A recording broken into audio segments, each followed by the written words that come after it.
This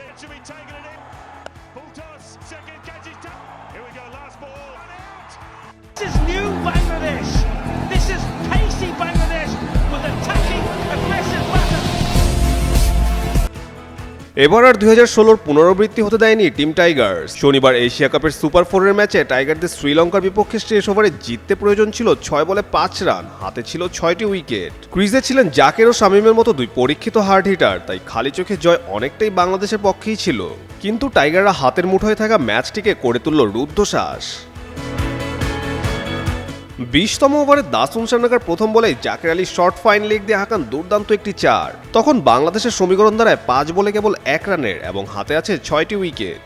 ফ্যানরা যখন প্রস্তুতি নিচ্ছিল বাংলাদেশের জয় উদযাপনের, ঠিক তখনই টিম টাইগার্স যেন ফিরে যাচ্ছিল 2016-র ওয়ার্ল্ড কাপের মঞ্চে, যেখানে টাইগাররা ভারতের বিপক্ষে 3 বলে 2 রানের সহজ সমীকরণ মেলাতে পারেনি। তবে 25-এর এশিয়া কাপে বাংলাদেশের ভাগ্য সহায় হয় এ যাত্রায় বেঁচে যায় টাইগাররা এবং ফাইনালেও বলা চলে এক পা দিয়ে রাখলেন লিটন শামীমরা।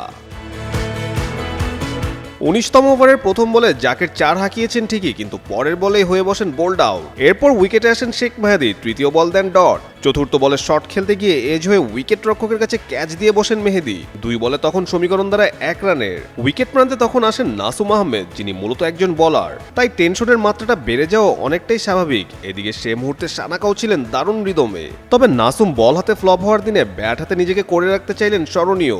দাসুন সানাকার গুড লেন্থের বল গালি অঞ্চলদের ঠেলে দিয়েই দৌড়ে নিলেন 1 রান, নিশ্চিত করলেন বাংলাদেশের জয়। এক কথায় ভক্ত সমর্থকরা উপভোগ করল মনে রাখার মতো এক পয়সা উসুল ম্যাচ।